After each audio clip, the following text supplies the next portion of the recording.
Good evening to all our family, friends, and special guests who are here to honor the life of a true social work visionary and pioneer, Dr. Pranab Chatterjee. My name is Dr. Dexter Voisin, and I have the honor of serving as the Dean of the Mandel School of Applied Social Sciences. So my heart is just joyful today, but such an impressive turnout of family, friends, alumni, staff, emeriti faculty who are here to celebrate Dr. Pranab Chatterjee. The family was very clear that they really wanted this to be a celebration of an impressive life. So I want to ask the family members, the entire family, to please stand so we could acknowledge them. All family members.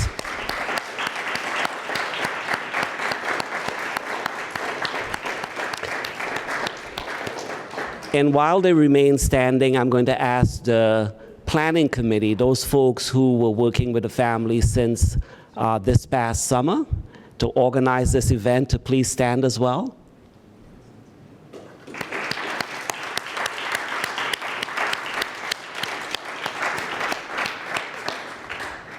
So thank you. Thank you. And as many of you know, you can sit, thank you.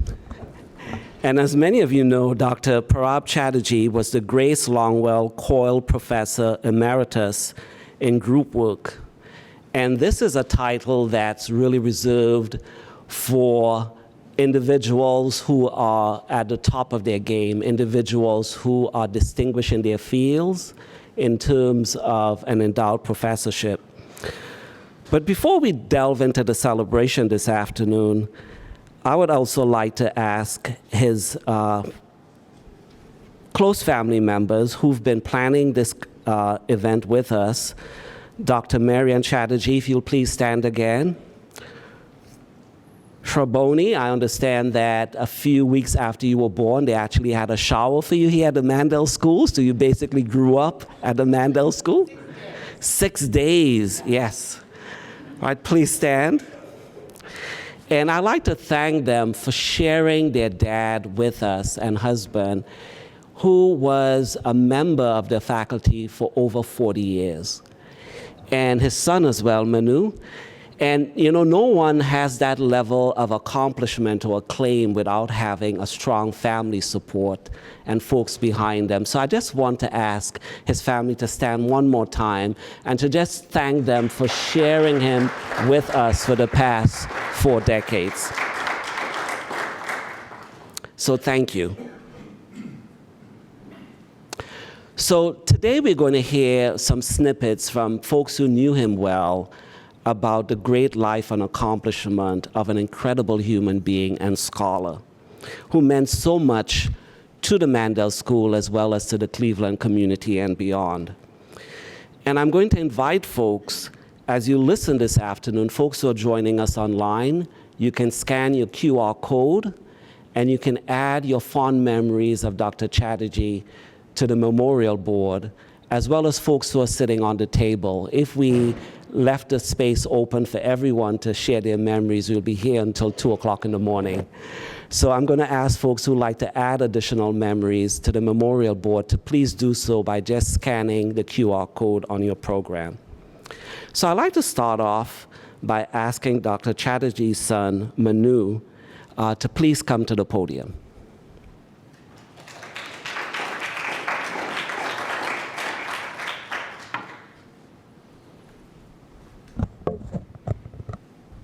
Thank you very much, everyone. What is legacy? My father, Pranab Chatterjee, taught at this university for over 40 years, from 1967 until his retirement in 2008. He was born in what was then British India in 1936. India at that time was struggling and undergoing massive changes, and in his formative years, he would witness the Bengal famine of 1943, Indian independence from Britain in 1947, and even the assassination of Mahatma Gandhi in 1948. His family moved many times during his youth, and he struggled greatly. For a time, he lived briefly on the streets of Calcutta, now Kolkata, and late in his teenage years. However, during his time, his passion for poetry and his skills started to emerge, and encouraged by his close friends, he formed a new path. He then attended Shantiniketan University and graduated in 1959 and applied to the University of Tennessee, where he was accepted and started a long professional journey. He boarded the cargo ship SS Steelmaker and made the journey from India through the Suez Canal, landing in the United States at Wilmington, North Carolina. He graduated from the University of Tennessee in 1961 with a master's in social work, and then he left for Chicago. There he worked in local settlement houses while receiving his master's and PhD degrees in 1965 and in 1967, respectively, from the University of Chicago. Many times he would remark to me upon the challenges of making his way as a foreigner in the United States in the pre-civil rights era. Here he navigated segregated bathrooms, cafes, and many other venues as an outsider, and his stories from that time period are priceless. He was then recruited from the University of Chicago by Dean Herman Stein, where he would go on to publish 6 academic books, 3 books of poetry, and well over 100 professional papers in his time here at Case Western Reserve's Mandel School of Applied Social Sciences. He served as the managing editor of the Journal of Applied Social Sciences for many years and ultimately retired as the Grace Longwell Coyle Distinguished Professor. He also extensively taught in the graduate program here at the Mandel School and at the Weatherhead Management School, mostly in nonprofit management. However, I do believe his greatest joy professionally was working with the doctoral program, many of whom he would serve as doctoral thesis advisors to. One of the topics he was most passionate about was the melding of economics theory and social work theory. This was covered in his books Approaches to the Welfare State and Repackaging the Welfare State. Here he argued for the importance of safety nets and education while also looking at how to include the contributions of the free market as guided by persons like Bismarck. He once said to me in many of our private conversations, one cannot have wealth redistribution without an engine for wealth generation. In one of his last academic papers, he, Dr. David Miller, and I surveyed access to the economics of healthcare, looking at similar lines. How can we both maintain broad access while also preserving healthcare innovation? Coming back to the Mandel School today, I can't help but think, what is legacy? Today I stand here in the atrium which opened in 1989. However, I also remember Beaumont Hall, the previous home of the School of Social Work. Located on Bellflower Road next to Club Isabella, where the medical school is today, it served as the original home of the department. It was an odd building with multiple split levels and an atrium space in the middle which connected the faculty area to the classrooms. To some degree, I grew up in that building, as I would often hang out in his office, making paper airplanes and Xeroxing my hands while he taught late nights on Tuesdays. On the outside near the parking entrance was a stone engraving on the date they'd been built, 1955. In 1989, as he prepared to move to the new Mandel School, we stood in the parking lot for one last time at Beaumont Hall. To be sure, the new building was better in every way. More offices and space, working environmental controls, and no weird layouts. But there was that pang of nostalgia. This was the building where he taught for over 20 years. This is the last time here, Munubabya, he said.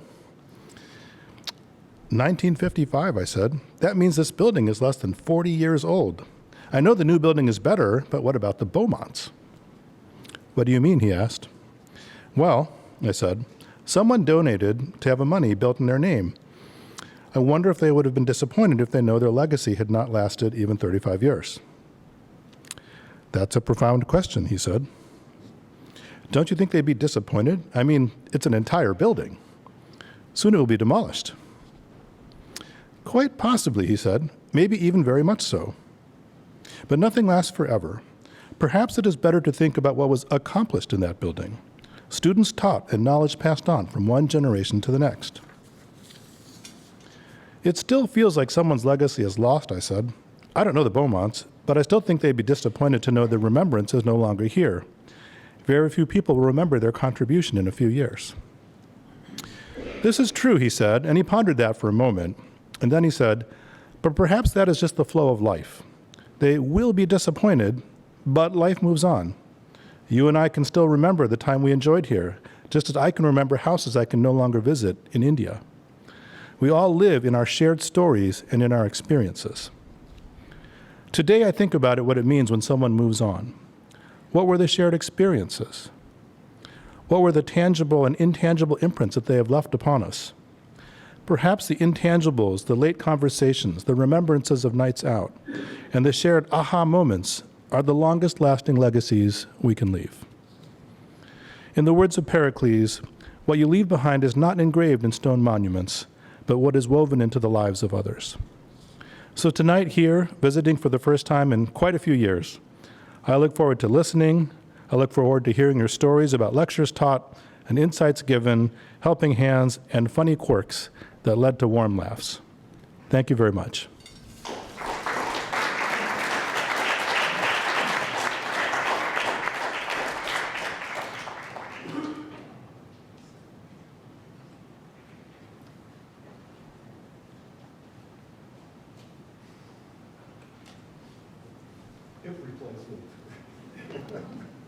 Take me a while. Well, it's good to be here, and it's nice to see some old friends. My name is Dennis Young. I'm a emeritus professor here at the school, although I had an interim period where we weren't here, so that's more complicated.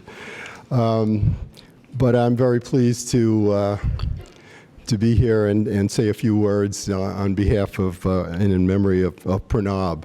I was Pranab's faculty colleague in the late 1980s and 1990s. Boy, that's not that far along. While I was director of the Mandel Center for Nonprofit Organizations. The Mandel Center at that time was a path-breaking organization leading the way in nonprofit management education and research. And Pranab was a member of the original program faculty of the center, which designed and taught in the new master's degree of nonprofit organizations program. And in this role, Pranab really brought some unique perspectives to the new program, given his deep knowledge of a lot of subjects, but in particular, organization theory and social welfare policy. Pranab was a sweet guy and always willing to mentor students and faculty alike. And I found myself learning a lot from him myself as we developed the interdisciplinary M&O degree. That program would be a high-level intellectual endeavor, not just an imitation of MBA programs in business schools, but one designed with the unique issues, contexts, and challenges of nonprofit organizations in mind. I remember especially Pranab's fondness for the work of Henry Mintzberg on organizational structure, which he brought into his M&O classes. And later, when I took over that course for a while on organizational theory, I benefited greatly from Pranab's guidance. And indeed, I found that he was ahead of his time, because not so many years later, and I remember being specifically at a conference in Canada, Henry Mintzberg himself began writing about nonprofit organizations. I had a similar experience with Pranab with respect to social welfare policy.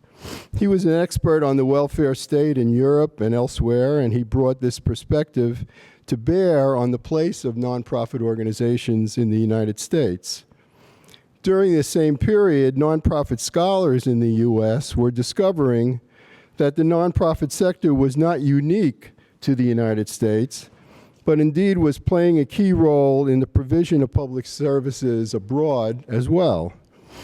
Again, Pranab was at the leading edge, helping to give the M&O program a broad contemporary perspective on the role of nonprofits and their relationships with government. As such, he was really a key member of the M&O program faculty, a group which brought a unique interdisciplinary mix of sociological, political, policy, historical, philosophical, legal, and economic understandings to the new field, what was then the new field of nonprofit management studies. So, I mean, sad as it is to mark Pranab's passing, and I know we're celebrating, I do celebrate on behalf of myself and the other faculty who were part of that pioneering program faculty for the M&O, Pranab's intellectual contributions and his good spirit as a colleague, scholar, and teacher. I thank you to the Mandel School and to Pranab's family for giving me this opportunity to honor Pranab's legacy. Thank you. My name is Jim Vanderbilt, and I was a PhD student under Pranab. In his 40-plus year career, Dr. Pranab Chatterjee touched the lives of thousands of MSW students and hundreds of PhD students. So I am humbled and honored to be asked to speak at this memorial celebration as just one of his many students. 20 years ago, I defended my dissertation, with Pranab serving as my advisor and chair. He was the very first person to refer to me as doctor. One of the things I appreciated about Pranab was his willingness to give me space to pursue topics that were relevant to me. For example, in one course, I explored the many variations of feminist theory and their implications for fatherhood, which was particularly relevant to me since my fourth child, a daughter, was born only 3 weeks before my first summer of classes. In another course, Theories of Social Welfare and Social Justice, which I'm pretty sure was one of Pranab's favorites, especially since 2 of his books were included in the readings. Pranab readily encouraged me to do a comparative analysis of the social welfare systems in the Netherlands and Canada, 2 countries that had personal relevance to me as a Canadian born of Dutch immigrants. And finally, as my dissertation advisor, he welcomed and encouraged my interest in probing the complex relationships between faith-based organizations and government funders. Pranab's willingness to allow me to explore topics relevant to me also led to another contribution which was instrumental in advancing my career, and that was his encouragement and mentorship, through which I was able to publish 4 peer-reviewed articles, drawing on papers I wrote in his courses and chapters in my dissertation. But the most important impact that he had on me was that he changed my mind. Well, opened my mind, really. Like many people who have been immersed in social services and in the social sciences, I had acquired an all too common bias against markets and economics. Pranab's courses changed all that. Confronted with readings, evidence, and perspectives I had never heard of up till then, I was forced to interrogate my own biases. On top of that, Pranab brought to his courses a breadth of experience that was unprecedented in my experience in social work education. This was somewhat unsettling at first, but eventually refreshing. He had an incredibly broad grasp of a vast interdisciplinary literature, and he combined that with lived experience and a global perspective that was unique. Pranab had a profound influence on broadening and deepening my understanding of the complexities of the modern welfare state. He helped me get beyond ideologies, partisanship, and narrow disciplinary silos. After all, it was Pranab who recommended a professor from the business school as one of my committee members. I have taught courses in social welfare history, policy, and poverty for the past 20 years, and not a course goes by where I do not draw on the insights I learned from Pranab. For challenging my biases and opening my mind, and in turn, helping me to do that for a generation of my own students, I will be forever grateful for having been one of Pranab's students. Thank you.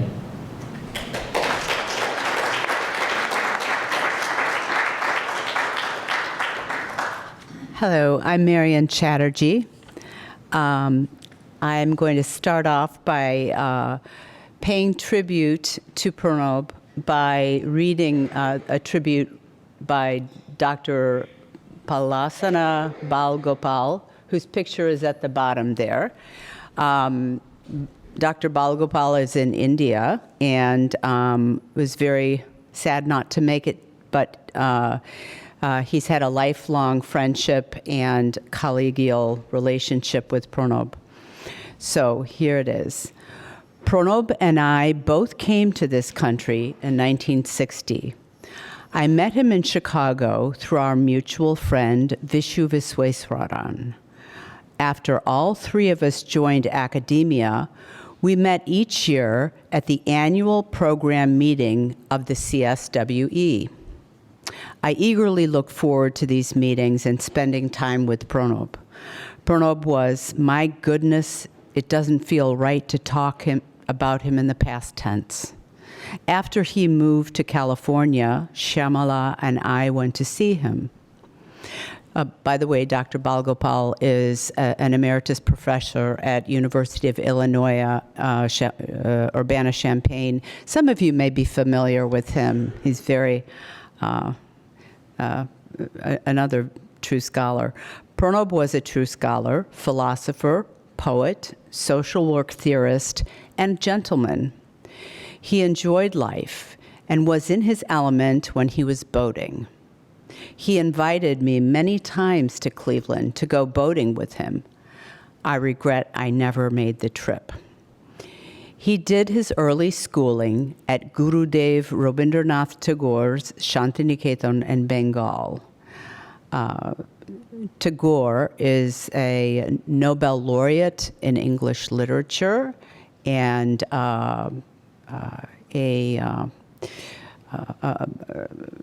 he founded a university in India. He's a philosopher, a poet, a songwriter. Anyhow, I am fortunate to have received 2 Fulbright Awards in 2000 and 2006, which I spent at Shantiniketan. I enjoyed discussing my stay in the beautiful and serene surroundings of Shantiniketan and listening to Pranab's experience as a young student. Pranab loved Rabindra Sangeet. Rabindra Sangeet, Pranab graduated from the university founded by this individual who was a Nobel laureate in English literature. The music this individual composed was near and dear to Pranab's heart. I made him sing during our meetings. It was joyful to listen to my friend. In 2021, he was bestowed the Lifetime Achievement Award for scholarship and contribution to social work education. It's the Professional Association of Social Workers in India. Let's see. He could not receive this award, and as I was the nominator, he wanted me to receive the award on his behalf. The following short poem he gave to me to recite. The flow of waters here is inviting. As I go wading in it, seldom do I know that I will be drawn into the rapids downstream. Farewell, my dear Pranab. Hope to see you on our journey. Om Shanti, Shanti, Shanti. Regards, Balgopal. In addition, to kind of paint a broader picture of Pranab, as we know him, the academician, the scholar, intellect, he was a very complex, a multi-layered person who was also extremely emotional. He was extremely a romantic in the true sense of the word. So had many different sides to him. If you think you knew him, and he was an intellectual, you're missing the other parts too, because they were there. Probably he didn't show them around the university here, but as far as spirituality, I was asked whether Pranab was spiritual or religious. And to answer that question, I would say he was spiritual. He was not religious. His spirituality was centered around the thoughts and philosophy of the Nobel laureate Rabindranath Tagore. And just to, there's a poem, or there's a song, or actually it's a prayer, that Pranab himself translated, which will give you a little taste of his spirituality. I pray not to be rescued from danger. May I be fearless in facing it. I pray not to be consoled from grief. May I be able to conquer it myself. When faced with no support or help, may I not forget the strength inherent in me. And faced with loss or deceit, may I never feel defeated. I pray not that you rescue me, and you is capitalized. May I have the courage to do so myself. I pray not to be relieved of my burdens. May I be able to shoulder them alone. I pray that in days of happiness, I remain aware of your blessings. And when it seems that the whole world has betrayed me, may I never doubt your presence in my life.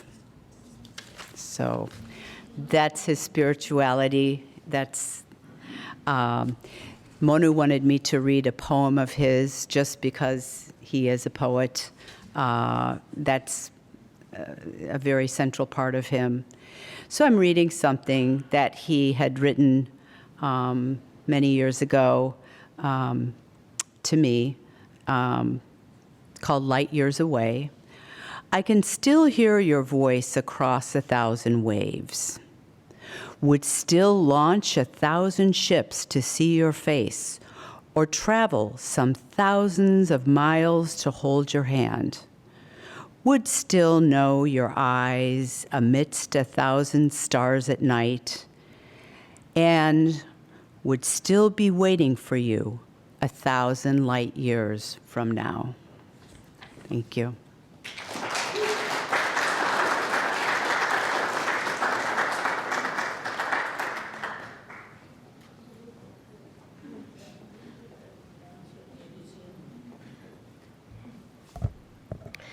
Hi, my name is Angela Curl. Let me take off my mask. And I also had Dr. Chatterjee as an instructor, and it's my privilege to be able to speak a few words. I had Dr. Chatterjee as my very first instructor in my first semester as one of the classes, and it was eye-opening, and I echo a lot of the sentiment that was expressed by Jim in his talk. It was a privilege to have him as an instructor. He also invited us over to his house, our cohort, one summer evening for dinner, and we sat around and talked, and to me, that helped me realize the humanity and the welcome that was felt and expressed. He welcomed me to co-author and co-present with him while I was a beginning doctoral student, which was a really generous opportunity to learn and grow as a scholar. And throughout my time, I just was always amazed at his wealth of knowledge about theory. And I remember being at a conference once where I had some questions about theory, and he says, well, I'm on my way to go for drinks with some of these former students. You can come with us if you want. So I went along. I was like, I have my drink.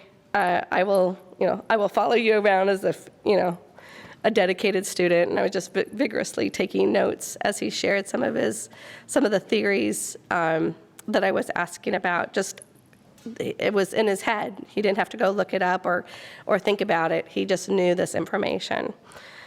And that really encapsulates what I remember as him being knowledgeable and generous with his time as well as with his knowledge. And he is a role model that I hope to emulate in my future, in my current work as an academic. He invested so much time in students, and I aspire to do the same. So thank you.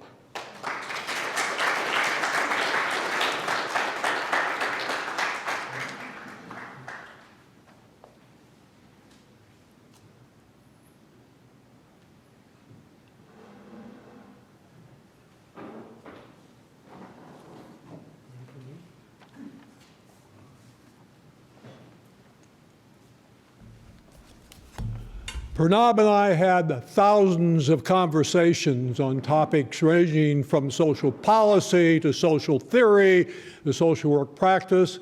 One dimension, international. He was a true internationalist, and in our conversations over the years, I learned a great deal from him. Why so many conversations with one person? Well, for one reason, we were neighbors. 316 and 318, right up above us, 2 stories. We were neighbors, and the proximity certainly added to the opportunities to take advantage of his knowledge and the international dimension of his thinking. So I still feel his intellectual presence in my work and in my thinking.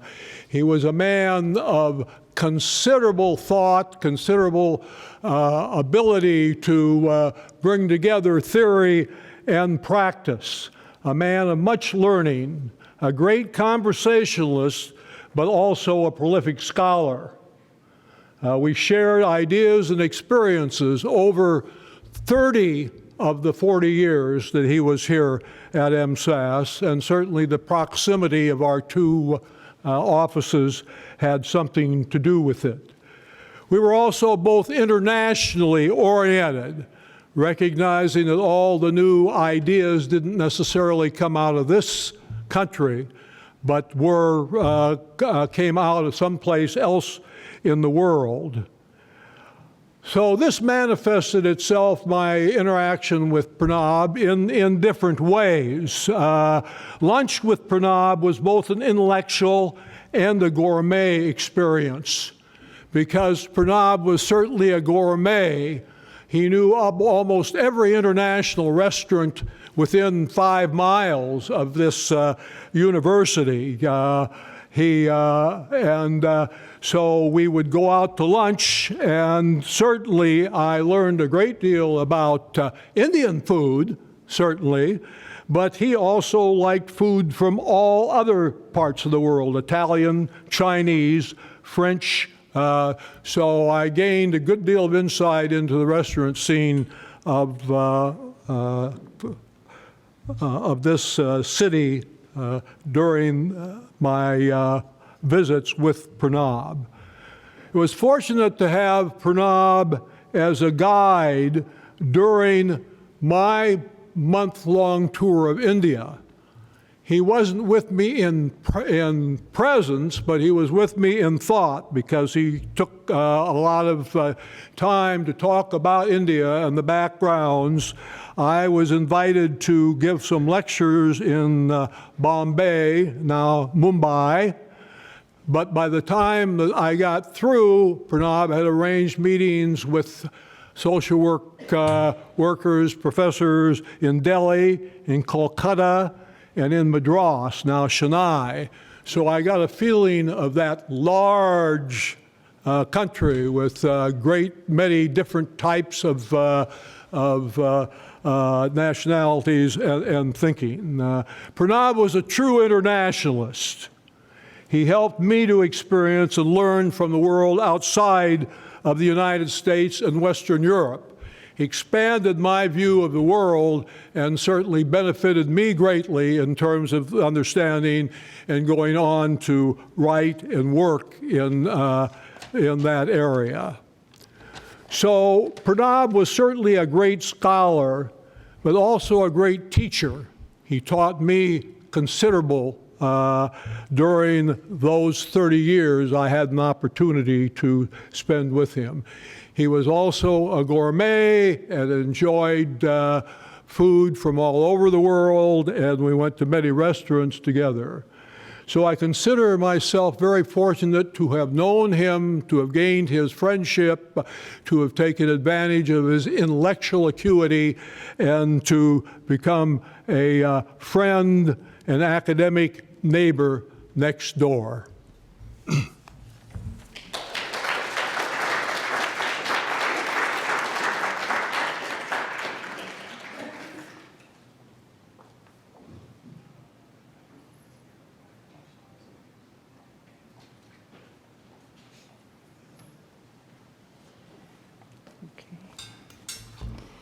My name is Ilga Schwecks, and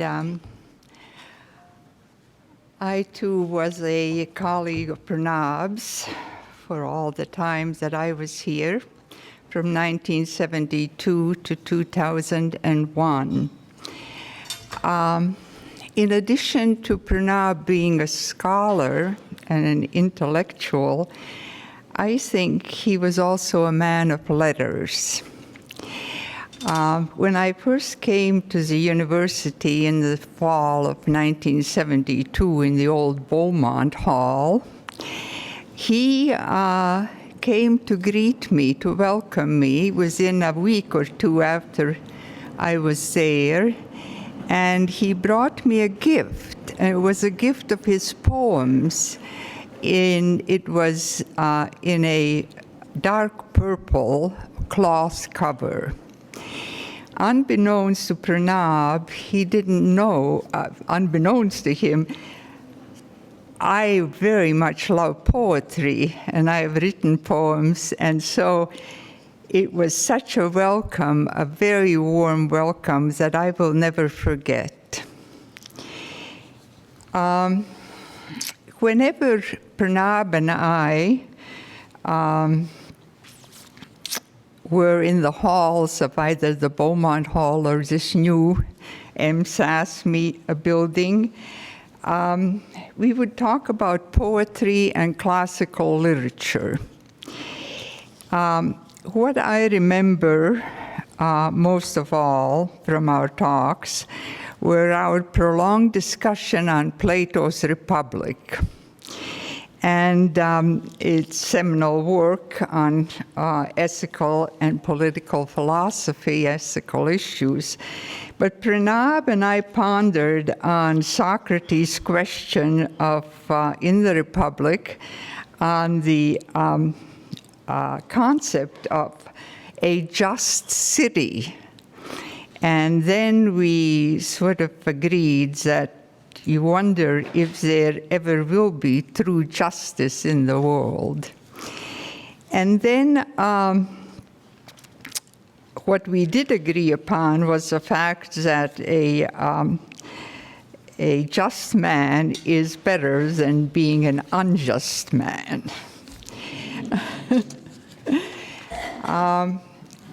Pranab was also acquainted with European literature, and my favorite author, Leo Tolstoy, and now and then we talked about this 19th century author, particularly his two love stories, which also involved historical and philosophical aspects, and those were War and Peace and Anna Karenina.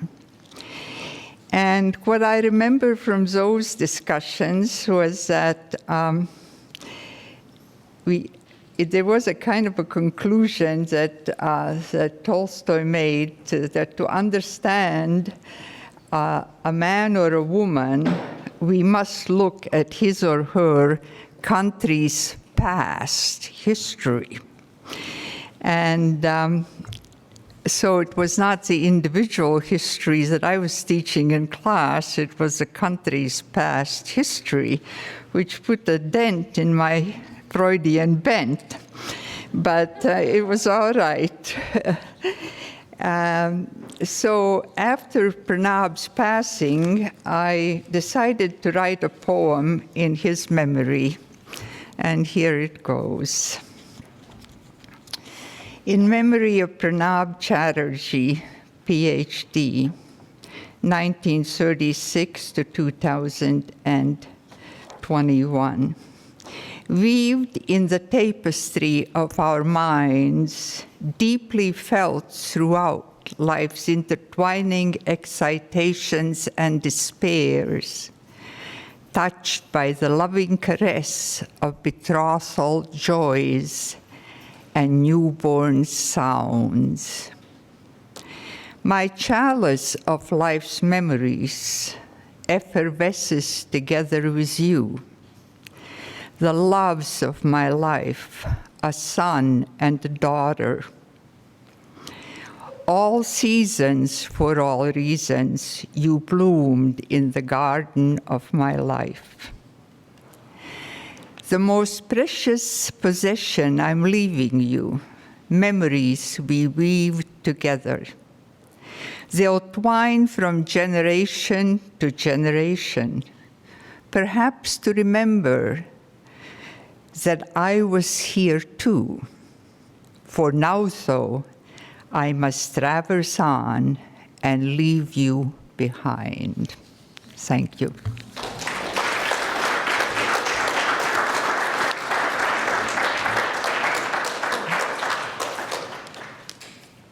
Such beautiful, heartfelt, and touching reflections of a life well lived.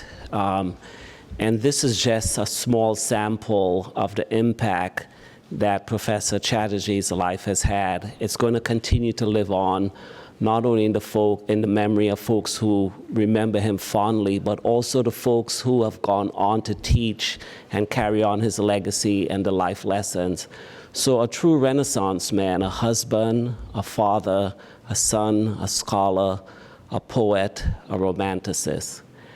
The Chatterjee family has so graciously agreed to support a scholarship in Professor Chatterjee's honor. And as you can tell, Professor Chatterjee had a deep love and commitment to doctoral students. So this scholarship is going to support doctoral students in a way that will continue to extend his legacy. So for folks who are joining us online and folks here, you can still scan your QR code and contribute your fond memories. I'm sure the family would appreciate that at a time of reflection to read some of those special memories. And you can also scan the program as well. And if you're so moved, make a contribution to the fund. We're going to open the program now for maybe one or two other individuals to share some brief memories of Professor Chatterjee. I think we have time for like one or two other folks. Sharon?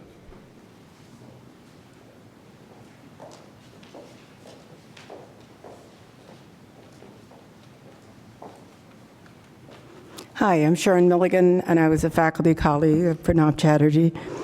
And I want to share a few memories, because when I heard Pranab Chatterjee passed away, I found comfort in thinking about lots of memories, and I'm just going to try to share four. But I had some of the best conversations about the state of the world, particularly social policy, human development, of course, and social movements. And there was not a topic that we are dealing with today that we did not talk about before. It seems like we're living in a sort of a cyclical moment in terms of our history. So we talked about issues of fascism and racism and social movements, just some of the things that come to mind. But the four memories, I hope they make you smile the way they made me smile or make me smile. When I arrived at the university, I have two memories that I want to share with you. One of them has been alluded to, and that is that Well, the first one I want to tell you about. And I'm going to try to tell you as short as I can, because you need to know that when I came to the university, I was not married. And Pranab Chatterjee was part of my first date with my late husband, Owen Higgs. So I'm going to try to tell this very short. So how was he a first date? On the first date? Well, he wasn't physically there.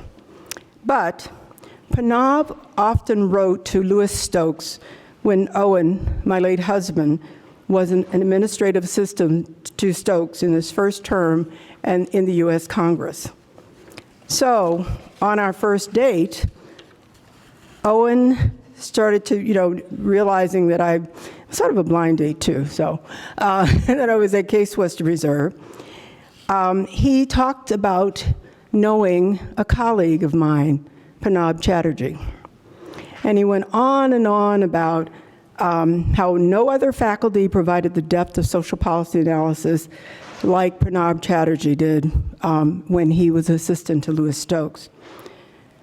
Owen admired Chatterjee because he took the role of scholar-citizen in a democracy very seriously by contributing to Stokes' thinking and his perspectives related to social legislation.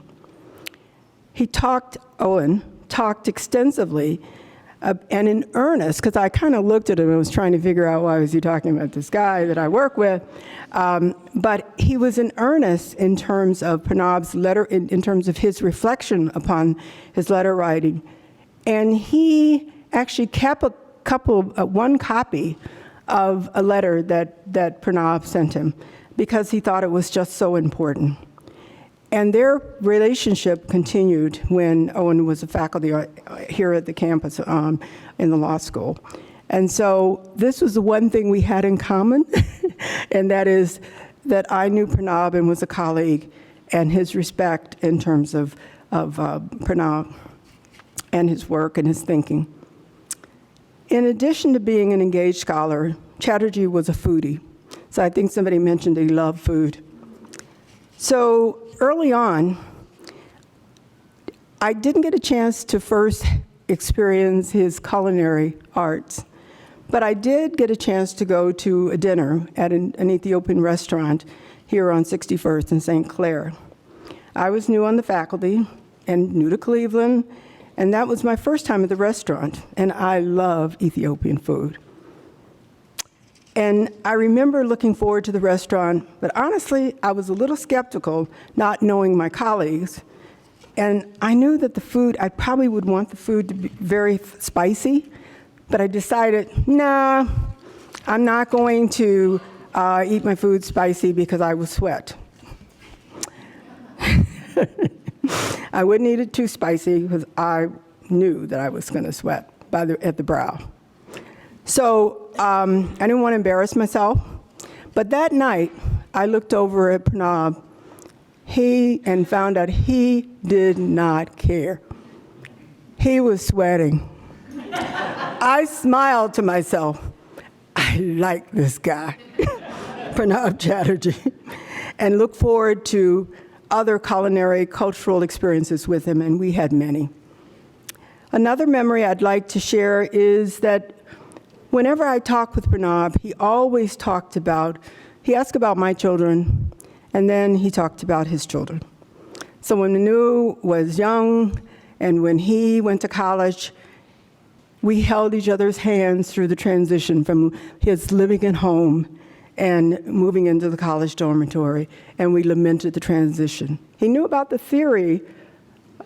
All of this behavior was very appropriate, but it was hard. The practice was hard from the theory. So that movement into the dormitory, we lamented it very dramatically. And when both of us had the opportunity to become older parents, we talked about how our children modernized our thinking. We shared how they brought us into the modern world. And when his daughter, Shabani, was making classroom PowerPoints free, I had to lament that my son was charging me $15 a slide. And, so it's like, okay, what are these kids all about? Then in retirement, his daughter created a Facebook site for him. When I got this request for a friend, I was like, oh my God, Pranab's really into the technology. He ignored it. I emailed him, I said, I sent you a friend request, confirm me as your friend. He wrote back on email and he says, I don't want to sound too terse, but I would prefer to talk with you on the phone or through email. Basically, he said, I don't use Facebook. I chuckled. I loved it. Thank you. The fourth memory is of the many talks that we had as Black and brown faculty at the university. We had many talks about race and identity and the U.S. experience, but also the impact of colonialism, imperialism in terms of the Americas and around the world. And I've drawn on those conversations over the years since Pranab retired and moved to California, as he says, Santa Clara. I still have a book. So much, I not only reflect upon it, but I have one book. And this is a book from the Pranab Chatterjee Office Library. And I can't quite describe it, maybe somebody will, but it was a library that had sort of like stacks, shelves. And Pranab gave me this book. I remember thinking when he retired, well, I should give it back. But I couldn't give it back. I mean, what do you do when your friend moves away and you want to keep a symbol of your relationship with them? You can think about the food. You can think about the children and the conversations. You can think about being extorted by kids in terms of the things they do for us and love us. And you can think about the things you talked about. And this book is titled Social Movement Organizations, or SMOs, A Guide to Research in Insurgent Realities by John Laughlin. We had many conversations on this issue, and they were wonderful conversations. So thank you, Pranab. I feel him in the room for sharing this book with me. And finally, I hope that you feel the sentimental examples of our interaction. I miss Chatterjee's light in the world. Our conversations were part of the most positive experiences that I had in the school's community. You can see that I can only smile about his presence in the world. Thank you, Pranab, and thank all of you for listening to my sentimental ramblings.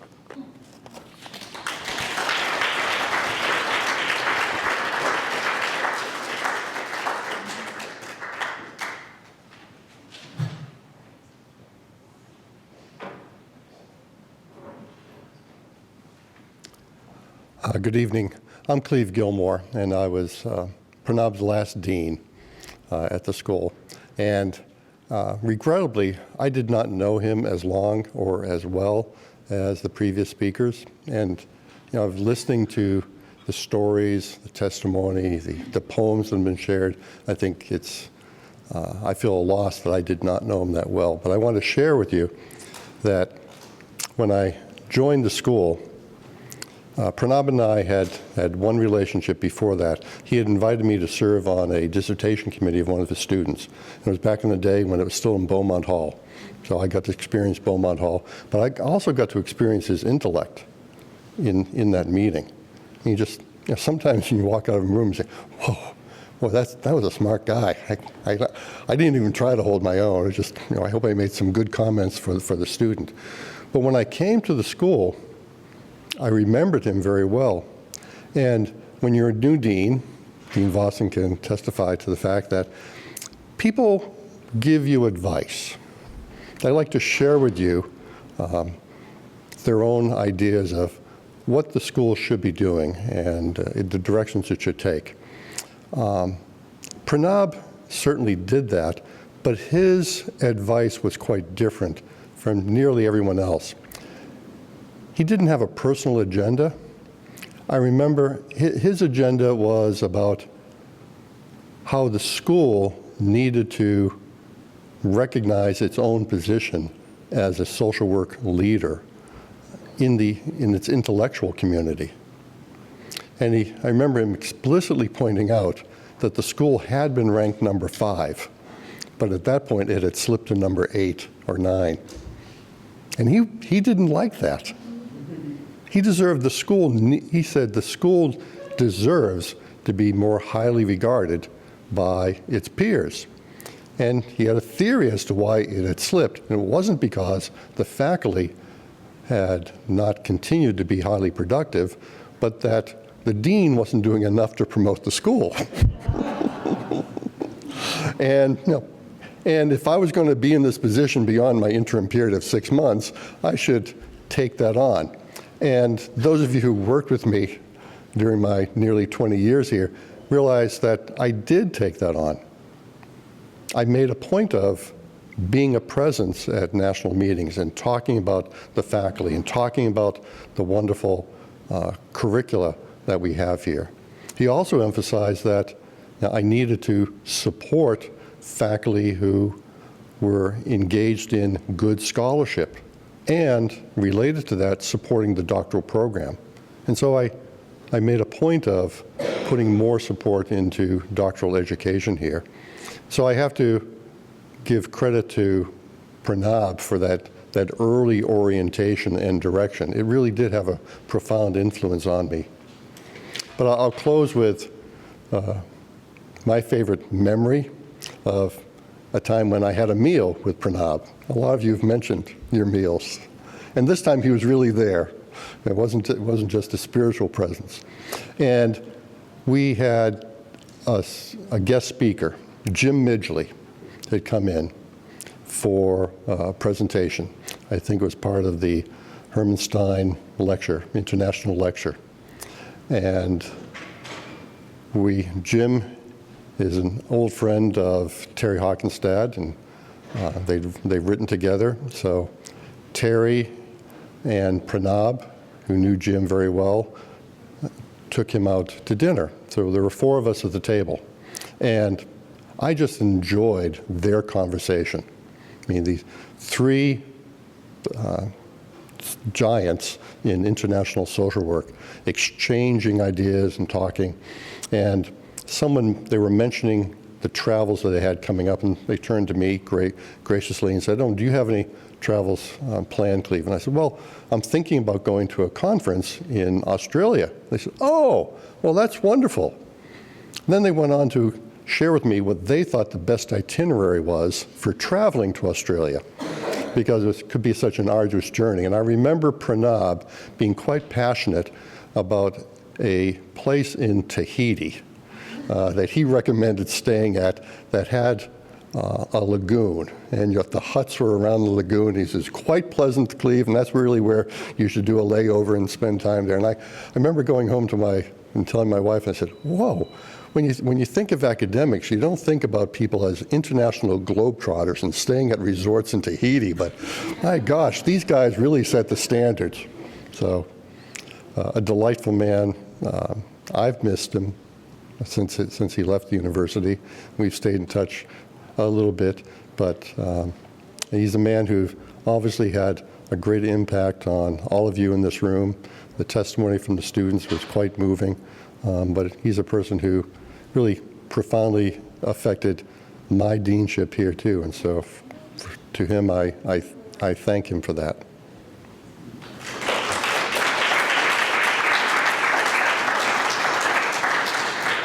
So we hope that some of these fond memories will be comforting to the family as they are reminded of the ongoing legacy that Pranab has had, not just in the folks in this room, but well beyond.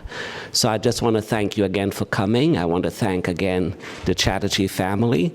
And I want to echo what Sharon says, hearing all these stories, I certainly feel his presence here in this room. So just in honor of Professor Chatterjee, if we can just give a round of applause. And we invite folks to continue to mingle, to catch up, to fellowship, and do enjoy the beverages and the appetizers. So thank you so much again, and thank you again for sharing him with us.